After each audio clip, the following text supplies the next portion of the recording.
Hey, good Tuesday morning, everybody. Welcome to the Volquest podcast. I am Eric Kane with Grant Ramey, Rob Lewis, and Matt Ray. We're presented, as always, this podcast by our friends over at Exterior Home Solution. They've been local. They've been trusted since 1999. Go ahead and give them a call today if you have any need for roofing, siding, windows, or a garage. This weather this past weekend, obviously, don't want to state the obvious here, but a lot of flooding, some damage maybe to your home. If you have any needs, you can contact Exterior Home Solutions today. Again, that phone number is 865-524-5888.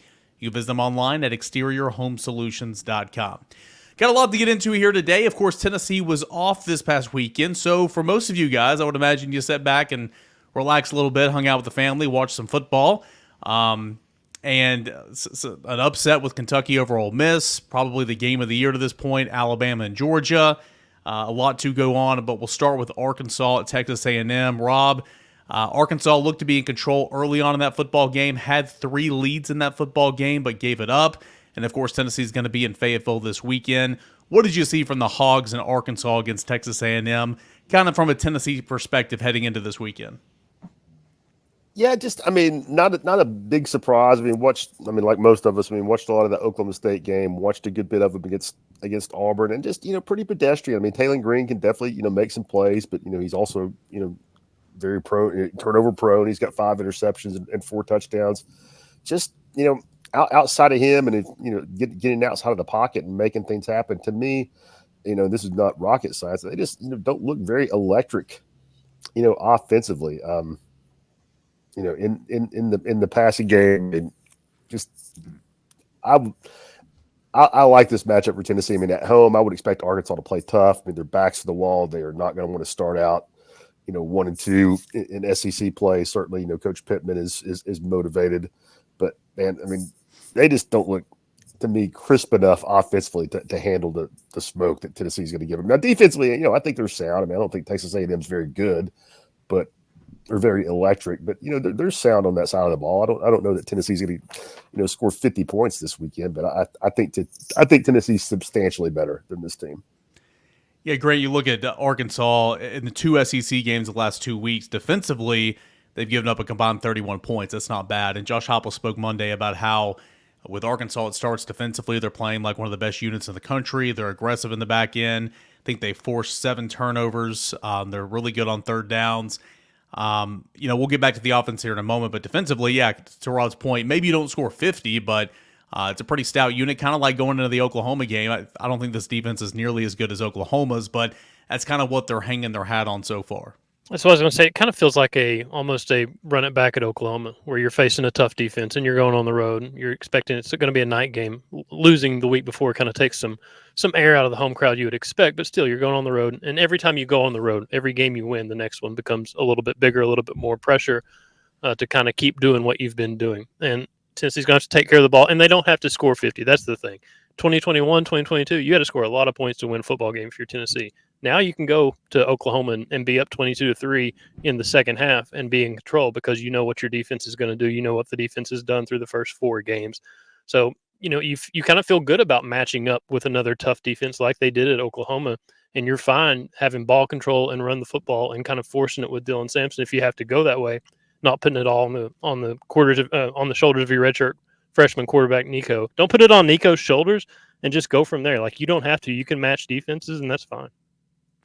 Matt, you look at that secondary for Arkansas and some familiar names in terms of the recruiting circles. Tennessee wasn't heavily in on these brothers, but T.J. Metcalf is one of the safeties. His brother, I believe his name is Tevis Metcalf. He backs up to Nico Slaughter, former Vol, at the nickelback spot. But those guys, you got Metcalf, T.J., he's got 3 interceptions.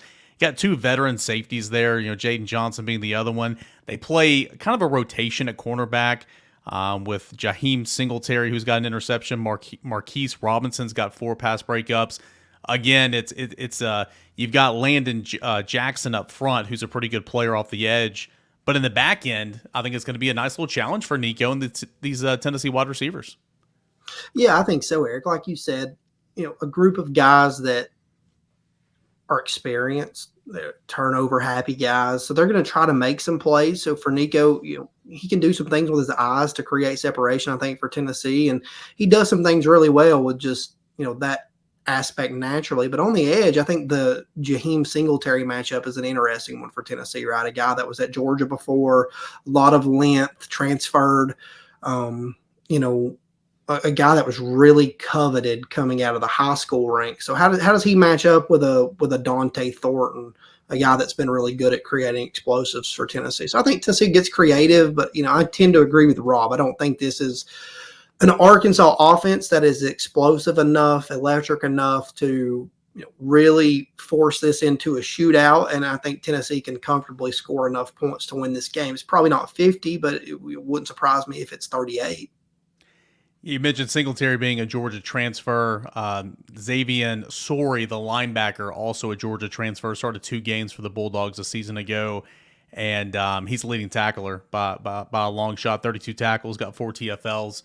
Again, a pretty solid to this point, defense for Arkansas. Did give up 39 points in a double overtime loss on the road to Oklahoma State, but both of those teams tried so hard to lose that game. My thing with Arkansas, though, is like, I went into that A&M game like trying to figure out this football team. I don't think you can still figure out this football team at this point, because how many leads did you say they had against A&M? 3. They had 3. They couldn't hold on to them. Yeah, and they've forced turnovers, but they've been turnover prone themselves. Like that Oklahoma State game, I think they scored 21 in the first quarter and a half, and they scored 10 the rest of the way through 2 overtimes. Like they scored 70 against Pine Bluff, which you would expect, but it's just a hard football team to figure out. Yeah, 3 points in the second half last week against A&M offensively, so that's not good. You don't want to be the team where they figure it out against, basically. Guard against that. Yeah, no doubt. 9 turnovers offensively, and you go back to that offensive side of the football, Rob, and it's a quarterback and Taylon Green, transfer from Boise State. And tell me if this is fair or foul. I said this earlier on my Locked On Ball show, I think it was on Monday, that he's probably the most talented, best quarterback to date that Tennessee will have seen. Thought it was going to be Grayson McCall. That was not the case. And give Tennessee's defense credit for that, and for Jackson Arnold, who got benched in the second quarter. But Taylon Green is kind of feast or famine, right? He can make plays. He can make plays with his legs. He can make plays through the air. But when you pressure him and you make him, make his speed up his decision-making process, bad things can happen for that offense. So I think Tennessee, it's a great opportunity defensively to try to get after him, force some of those bad turnovers, and take control of the game that way, because he can hurt you a little bit, but also he can help you because he's been a bit inconsistent to date. Well, he's not been very accurate at all. I mean, some of that is offensive line woes. He's been sacked 12 times, or they've given up 12 sacks. Some of those might have been on a backup and in garbage time, but he's completing just a little over 50% of his passes. And he can be dynamic, but as you said, he can also he can help the defense out. So I think that plays into Tennessee's hands with the way they pressure the quarterback, the way they'll be able to force him out of structure, and I just don't think he's going to have a lot of time to make decisions, and a lot of time avoiding. I think Tennessee has some guys that are going to be chasing him where he's not going to be creating an extra second and a half. Yeah, Jaquindon Jackson, the running back, Matt, a transfer from Utah, really good player, currently leading the SEC in rushing. I think if Dylan Sampson would have played all the quarters so far this season, of course, just had a bye week, I think, obviously Dylan Sampson would be up there. But Jaquindon Jackson's been a really good pickup at running back for Utah. And also with Taylon Green, and this was kind of a point of emphasis from Josh Heupel and some of the Tennessee players on Monday, gap integrity is going to be huge, because the ability for Taylon Green to run the football makes those numbers right and puts Jackson in a really good situation to get a box that's a little light or whatever. Give him credit, he's a really good player, but I think this run game, something that Arkansas has done really well. They've got 18 rushing touchdowns already this season. That's double. Get this, that is double the amount of rushing touchdowns they had a season ago. They had an SEC low of 9 in 2023, but with a combination of Jackson and, of course, the quarterback Taylon Green, gap integrity, setting the edge, spying the quarterback, all that type of stuff is going to play into this game plan for Tim Banks and Tennessee's defense. Yeah, it is. But, I think, Eric, even when you look back, you look at Tennessee's defense for what it is now, and through 4 games, it's been elite, playing at a really high level. I think even when you look back from the time that Josh Heupel got here, Rodney Garner's unit up front has produced tackles for losses at a really high clip. They've done things really well, and most of that's because they are so gap sound. They play really good gap integrity football. They do a good job of setting the edge. They've got a lot of length. Now they've got bodies that can continuously do that. I think it's something that Arkansas, especially under a guy like Sam Pittman, an offensive line guru, they want to hang their hat on that. I just don't think you can hang it there this week. I really don't. I think what Tennessee does up front for Arkansas in the front seven with those two linebackers, they're going to start the game, and then that rotation piece from there on out are going to be key for Tennessee. I think this is a great early test for a guy like Arion Carter, who's probably going to get an assignment spying Taylor Green. He's going to get that same assignment with a guy like Jalen Milroe in a few weeks, and possibly DJ Lagway. We'll see what Florida does when they come to town in Neyland and who's the quarterback there. But I think this is a great early test for a guy like Arion Carter with him, and I think so much of what he's able to do takes away some of those lighter numbers in the box for Arkansas. And just a quick pinprick into the Arkansas run numbers. 8 of those rushing touchdowns came against Arkansas Pine Bluff. 8 of those 18. There you go. So the stats don't tell the whole story. So I'm glad you pointed that out right there. Another interesting little tidbit here, just looking at the stats and kind of evaluating this team. Their field goal kicker, Kyle Ramsey, 6 of 10 on the year. He's 4 of 8 from distances 40 to 49 yards. He's 1 of 1 from 50 plus. I think it was a 51-yarder, but very inconsistent in terms of field goal kicking for Arkansas so far this year. So something to be paying attention to. Anything else from Arkansas that maybe you picked up watching that game against A&M this past weekend? Anybody, feel free to jump in, or anything else on this game. We're going to talk about it ad nauseum, throughout the week. But anything else on Arkansas before we move on to what we thought from Georgia and Alabama? I mean, just box score wise, I don't think Taylor Green ran it as much as I thought he would, or he wasn't nearly as productive as I thought he was going to be rushing in terms of what he did the first 3 weeks, maybe compared to what he did against A&M. And I kind of went into the Oklahoma game thinking, don't let Jackson Arnold beat you with his legs. But this front's pressure has been so consistent and all over the place, regardless of who's in the game, that plays don't really break down that much, and quarterbacks try to get out of the pocket because there's not really a ton of clean pockets for quarterbacks to sit in against this Tennessee defensive front. So I think maybe you do need to spy him at times, but also I kind of went into the Oklahoma game thinking the same thing. And Jackson Arnold was obviously ineffective that way, and I thought they did a pretty good job against Michael Hawkins in the second half, even when they didn't have their starting defense on the field. So that was kind of my one takeaway. Was I expected him to do more on the ground, and that was the concern kind of going in. Anytime you face a quarterback that can get out of the pocket and run, but if Tennessee can get that consistent pressure that we've seen, if Texas A&M can neutralize it, I think Tennessee can neutralize it as well. Yep, I would agree with that, no doubt. You've got Arkansas on the road this week. You go back home to take on Florida next week, and of course that kickoff time's already been announced, 7 o'clock, and another night game for Tennessee. The following week will be the third Saturday in October, Tennessee versus Alabama. And then later on down that schedule, you see there, Kentucky, Mississippi State. Then it's at Georgia in November. I believe that's the 16th. But Alabama and Georgia squared off this past weekend. And what we thought was going to be a really, really good game was not a good game in the first half. It was all Alabama. Alabama scored 28 straight points.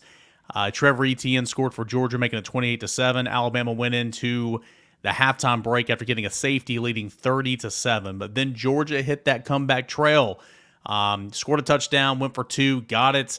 Alabama tacked on a field goal, 33-15 at one point, and then Georgia scored 3 straight touchdowns in the fourth quarter, the last of which only to be answered immediately from 17-year-old Ryan Williams on a one-play 75-yard drive. Matt, it was Alabama that started hot and held on and made the play when it counted later on. Not a lot of defense in this football game, but a really entertaining football game to watch for college football fans. Yeah, I mean, a Volquester reminded me this weekend that in one of the Monday night chats I had answered a question about which SEC newcomer I was most excited to see that was non-Tennessee related. And I'd said Ryan Williams, and just thinking that at the time he was 17, still is 17. He'll be 17 until February, and they're going to talk about him being 17 probably until next July. But anyways, what he was able to do on Saturday night, I think, was one incredible. But this start for Alabama was just something that we haven't seen against a Georgia team in I mean, I don't know when. Probably when Auburn beat them, on the plains the year that they were able to avenge that loss in the SEC championship. But I think for me it was pretty interesting just to watch both of those football teams, because it felt like at times you saw that championship level play that you would expect from both of them, and then at times it was like both these teams are gettable. I mean, that first quarter, against for Georgia, if that happens against anybody else, I don't know that they claw out any other time. But then Alabama just goes either very vanilla or I have to think very vanilla. But either way, it wasn't the best game plan. It wasn't something that you were able to execute like Tennessee was able to execute when they pulled back a little bit against Oklahoma. So I felt like going into this game, you would learn a lot about both of those teams. It just wasn't what I expected to learn. I don't think they're both gettable, but man, it still feels like there's some big question marks for both of those teams. How does the Alabama secondary evolve by the time that they come to Knoxville? What does Georgia's offense do? Because if Georgia's offense is Carson Beck dropping back and throwing the football 50 times, I don't know that it's going to work for them. I don't know that they have the playmakers. It did work downfield some, but to what extent is that going to continue to work throughout this season? I don't know. Very, very interesting, very fun football game to watch, though. And I do think that game plan, Rob, for Georgia in this football game was kind of altered a little bit. Now, you dug your own self in a hole, right? Because you couldn't play defense in the first half. But being down 28-0, you were forced to go to the air. I mean, I don't think Carson Beck's throwing it 50 times if it's a 17-17, 24-21 ball game in the second half. But Georgia just kind of, I don't want to say abandoned the run because they still ran it, 26 times, but didn't even have 100 yards rushing. But I think a lot of that kind of played in to how the game was going. And I'm with Matt. I mean, Carson Beck's dropping back, throwing 45 to 50 times in a ball game. That is not good for Georgia, but it's what had to happen in that football game because of the deficit. Yeah, I was surprised that, the line of scrimmage, how Alabama, really controlled that, especially in the early going. And that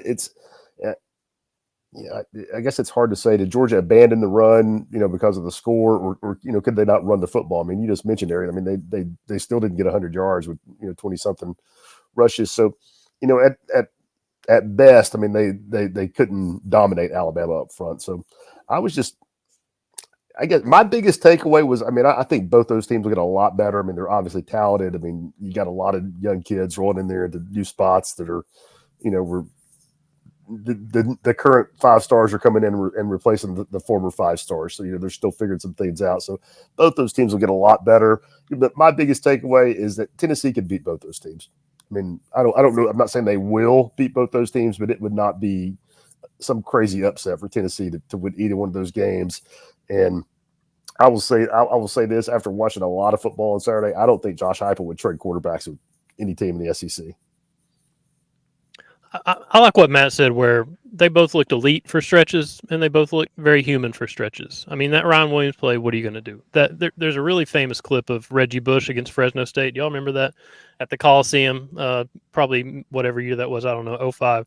And he's running towards the sideline and all these defenders in pursuit, and he just stops and the defenders go past him and he runs around them. I mean, that stop and start that Ryan Williams had after making that catch was kind of Reggie Bush like. And yeah, he's 17. He's going to be 17 forever, and everybody's going to talk about it. I think they're both and if Jalen Milroe's playing at that level, I mean, who's going to beat that team? That's a really hard team to beat when he's going for 450 total yards and 4 touchdowns or whatever the numbers are. But at the same time, you get up 28-0, 30-7 at halftime, and you let a team come back and take the lead on you, on your home field.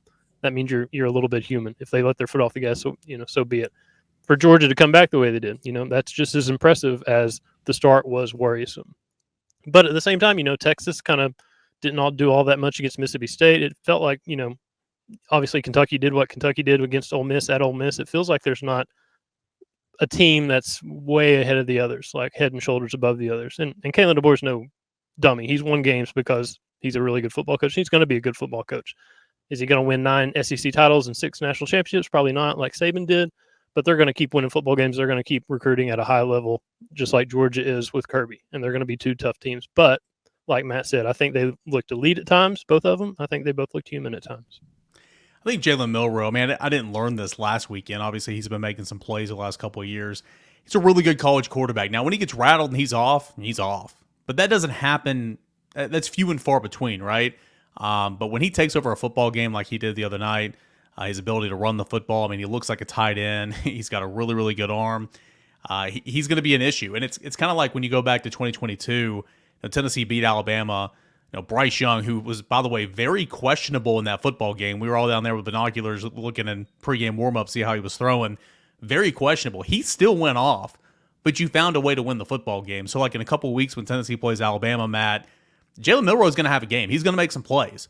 Can you allow him? Can you negate him from taking over the football game? That's the question, because he's going to rattle off a run. He's going to break contain. He's going to make some throws. Having gone against quarterbacks like Jackson Arnold and this week, Taylon Green for the linebackers, Keenan Peely and Arian Carter. I think, don't get me wrong, those guys are not Jalen Milroe, but I do kind of go back to what you said. I think that's going to be like a good little preview for kind of how you're going to have to play Jalen Milroe and try to slow him down, because that's going to be the goal. You're not going to shut him down. It'd be great if you did, but you need to slow him down.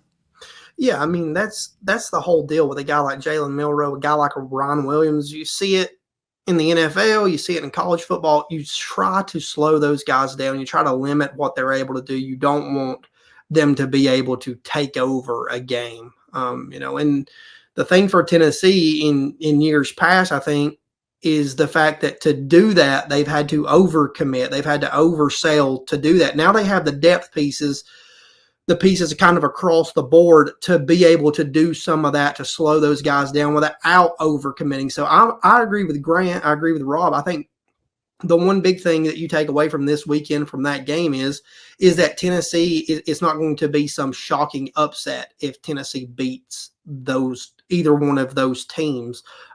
Georgia on the road is going to be tough. They could have another loss. If they lose to Texas, they could be playing for their playoff life, which could make that game even tougher. We've seen what a Kirby Smart team with its back against the wall can do.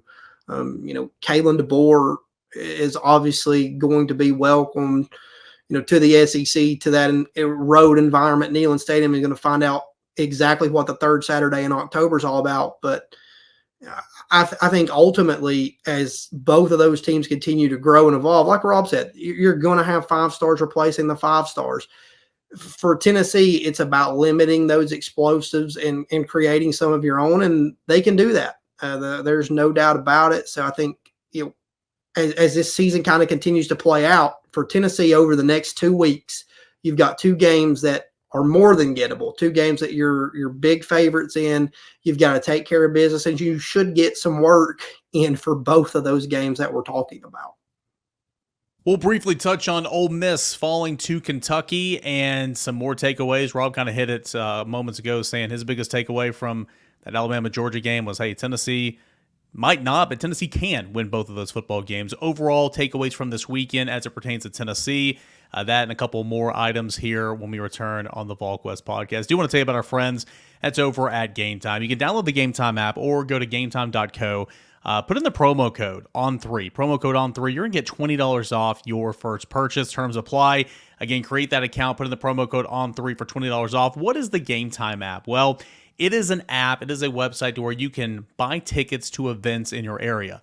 Tennessee's about to come back home to Neyland Stadium after this road trip for about a month. A lot of action going on at Neyland Stadium. You can go and buy your tickets to see Tennessee football in action. Basketball's coming up at the Food City Center here before you know it. You can go see Tennessee basketball. Lady Vols play Lindsey Nelson Stadium. Renovated partially Lindsey Nelson Stadium coming up this spring. But not only sports tickets. You can go buy concert tickets. You can go buy comedy shows. The Tennessee Theater, the Bijou downtown, all that and more. Tickets are available for entertainment in your area on the Game Time app.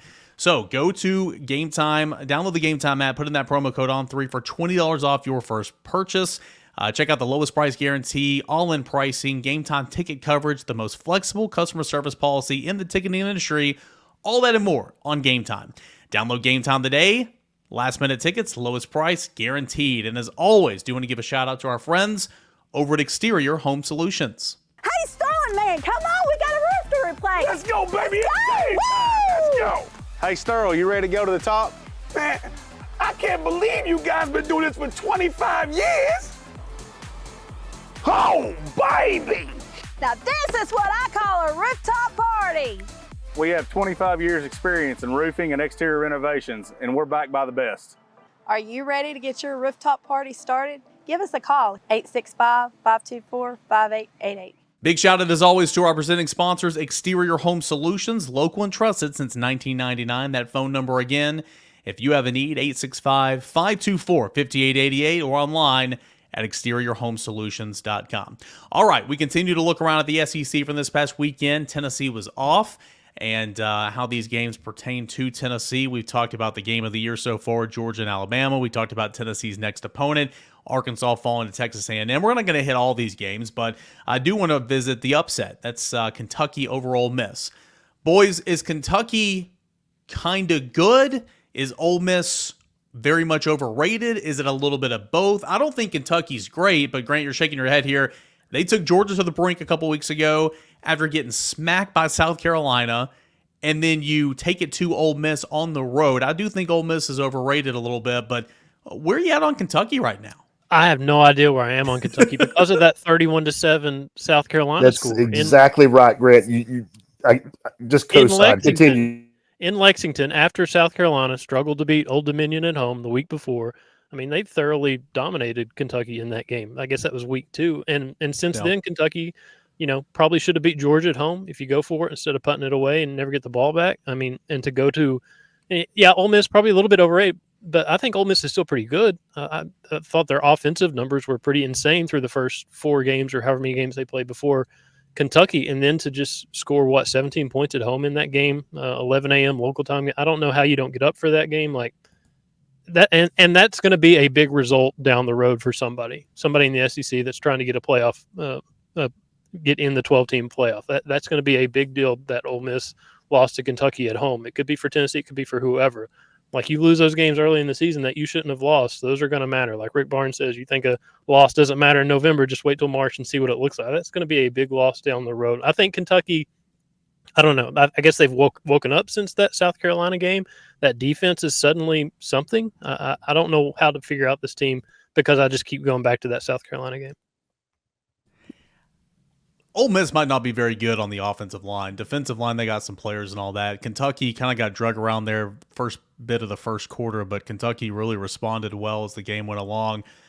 Rob, I think, and I thought this going into the season, but seeing now Ole Miss taking a bad loss, say Ole Miss finishes the season 10-2, Tennessee finishes the season 10-2. Tennessee's getting in over Ole Miss because your 2 losses for Tennessee would likely be Alabama, Georgia. Not saying Tennessee's going to lose both of those, but this loss for Ole Miss really hurts in terms of if you're on that bubble watch, whereas, Tennessee's schedule with the games remaining, Tennessee would kind of get that tip of the cap there. I mean, I thought we knew this kind of going into the year, but it kind of validates now.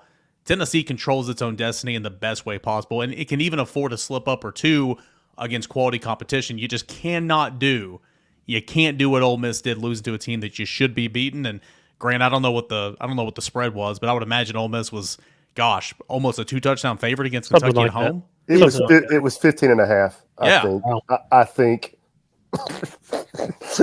You think?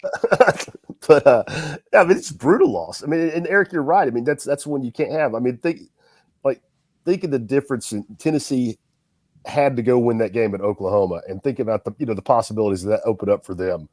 Now, just like you said, they've got some margin for error. They can lose at home to Alabama, and it's not the end of the world. Ole Miss, margin for error out the window when you drive it into the ditch like they did against Kentucky. And for the offense for me was, I mean, obviously that's not exactly breaking new ground here, but the way Kentucky bottled them up and really limited the explosive plays, I didn't think they could do that to them. I mean, I'm not surprised that Ole Miss couldn't drive it 80 yards, 12 plays, 6 or 7 times, but the fact that they really limited the chunk plays was the downfall. I mean, Ole Miss was, I looked it up before we came on. They were 1 for 10 on 3rd down.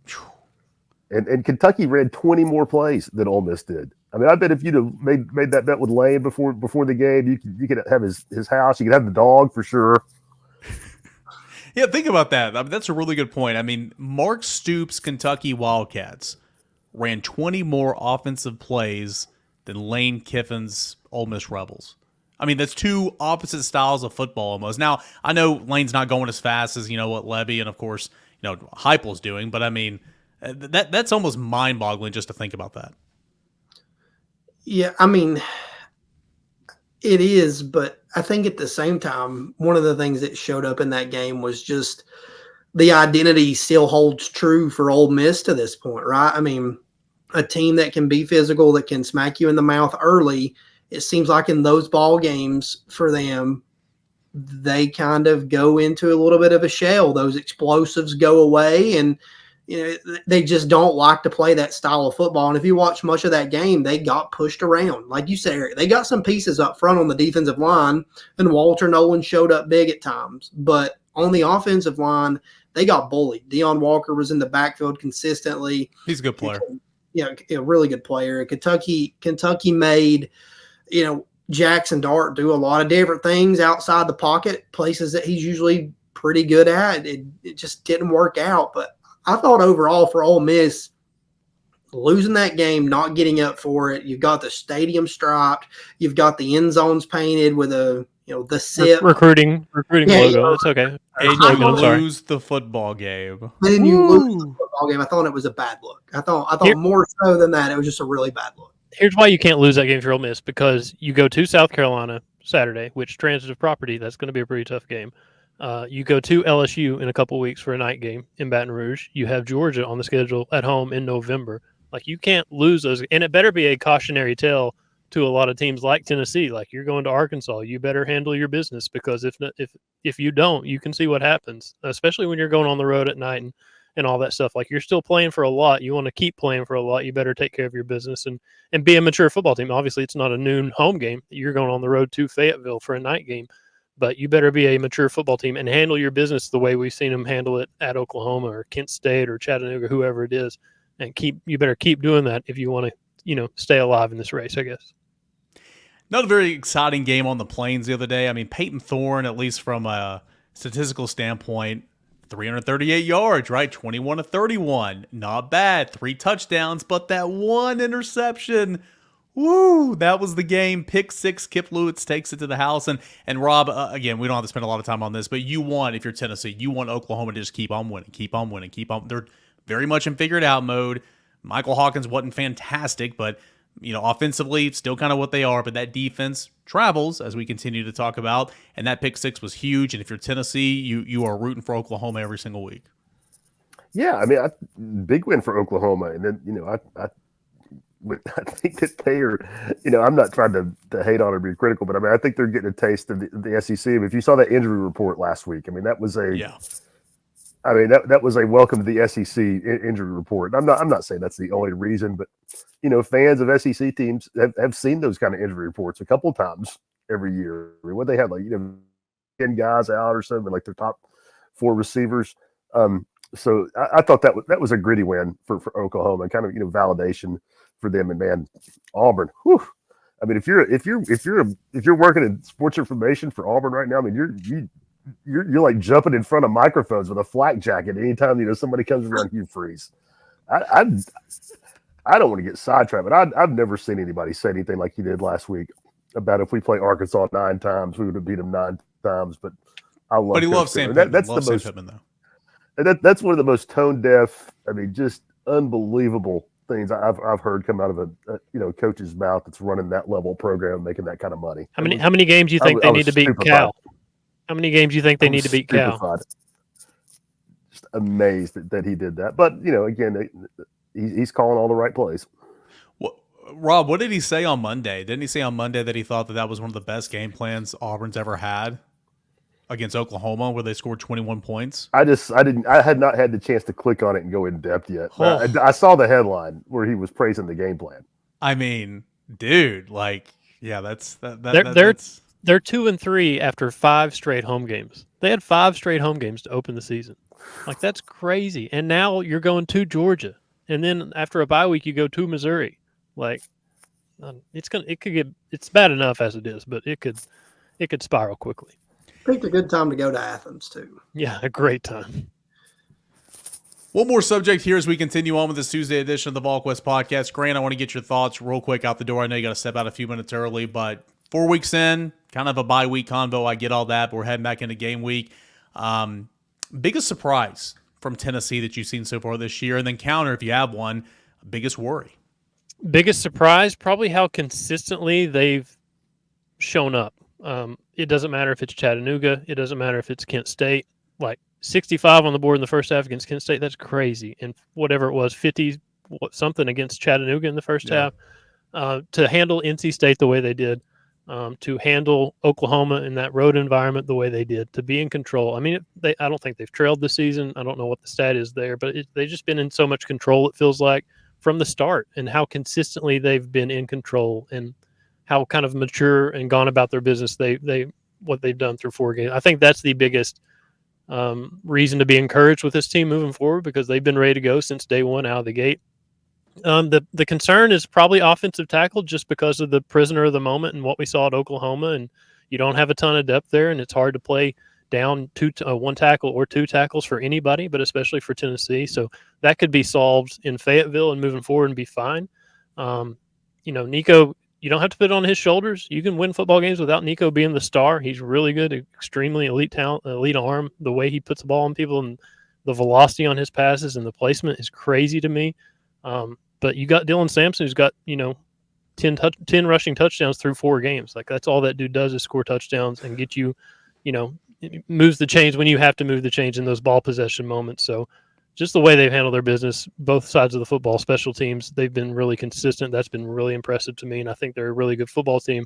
The offensive tackles, though, you don't really know until you see it. So when we see it, we'll get a better gauge of what that's going to look like moving, kind of down the road a little bit.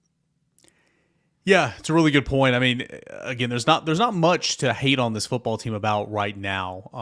And as you go throughout the season, maybe some of those awards will pop up. But offensive tackle, because of what happened against Oklahoma, you don't want to be in that situation again. So I agree with that. But Matt, I think he made a really, really good point. Like, my biggest surprise, I guess, was going to be not that the defense is good, but not that the defense is consistent, but the fact that they've been so dominant so far this year. But I think that he brings up, doesn't matter who you're playing. Oklahoma on the road, NC State on neutral site, Kent State at home, UTC to begin the season at noon or whatever, 12:45.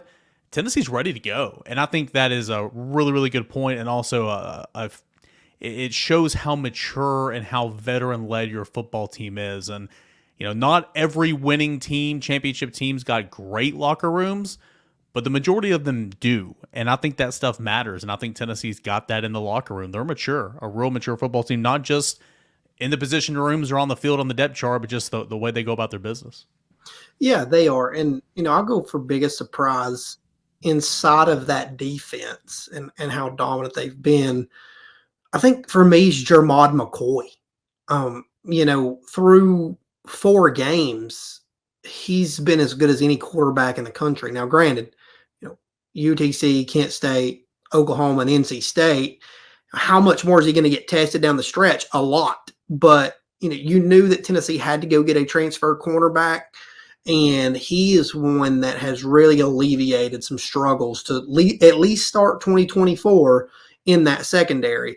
A guy that looks like a true number 1 corner, something that the Vols have needed for some time. So I think for me, it felt like Jermod McCoy was going to come to Tennessee. He was going to play a lot of football.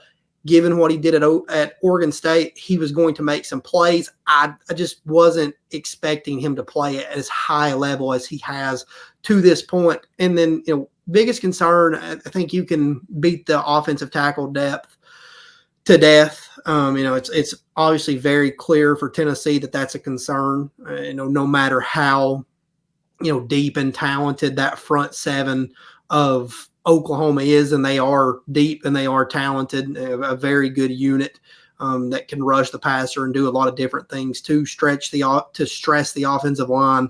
But yet, like Grant said, that can be, cured as early as this week. Tennessee can get a healthy John Campbell, a healthy Lance Hurd back if both those guys are good to go in Fayetteville, and keep moving right along and not have any issues with that. So I think that's a concern. And then I think just overall for Tennessee is just continuing to stay healthy, right? I mean, no matter what, we've talked about Tennessee having more depth, but you can't lose guys at certain spots. And that's a concern for any football team in the country right now moving forward from Alabama, Georgia, all the way down the board. So, Rob, you got the last word, man. Surprises, if you have any concerns for Tennessee football, a pretty good start, 4-0, a third of the way in. Yeah, mine just echo what you guys have said. I mean, I don't want to dwell on the tackles or offensive tackles very long. And the only reason that's a concern is because of, recency bias, what we just saw. I mean, we saw it. It's, you need both those guys to be healthy, or you need, a couple of guys to be healthy. And defensively, I kind of echo, my twist would be, I'm surprised, like you, Eric, at the overall. Nobody's surprised at the defensive line. I'm surprised at the linebackers. And I'm not just surprised at Keenan Pili and Aaron Carter. I'm surprised at, T-Lander. I'm surprised, that Jalen Smith is playing. Not just Jermon McCoy, but Ricky Gibson. It looks legitimate. It looks like this isn't exactly a high bar. Nobody's going to call this, defensive back university for the past decade. But that's the best pair of corners Tennessee's had in a long time. I mean, again, that's a low bar, but yeah, just the overall quality of the defense. Could not be less surprised about the defensive front, but the totality of it on that side of the ball didn't quite expect that level. Yeah, you brought up a really, really good point about the linebackers. I won't go as far as to say surprise, because I just thought, like, you didn't have Pili last year. Aaron Beasley was playing hurt all year long. You lost Aaron Carter. Brian John Marie did the best he could. He was force-feeding those young guys. I thought it was going to be improved, but I will say, I mean, they've been better than I thought they'd be. Keenan Pili, I know we heard a lot, but Keenan Pili's been so much better than I thought he would. He's a really good football player. He's way better in space than I thought he would be. Yeah, and I'm not surprised that he's a thumper between the tackle. I mean, that's what I thought. But he can make on the perimeter out in space on guys. And I think Aaron Carter is just miles. And again, he was a young player playing as a true freshman last year. I think he's just a different player. He looks different as well, slimming down a little bit. I think Aaron Carter's had a really, really good start to his season. So Tennessee's 4-0. Tennessee is off to a great start. Tennessee is rested from the bye week last week. We'll continue practicing, hit the road for the second straight true road game before coming back home for quite some time at Neyland Stadium. It'll be Tennessee and Arkansas. We'll preview that game. We will talk about it from every single angle right here at Volquest.com from now until kickoff. Big thanks, as always, to our friends over at Exterior Home Solutions for being a part of the show. 865-524-5888 to give them a call today if you have any need for roofing, siding, windows, or a garage, or you can go online at exteriorhomesolutions.com. Big thanks to Grant Ramey, Rob Lewis, Matt Ray. I am Eric Kane. Thank you guys, as always, for joining us here on the Tuesday Volquest Podcast.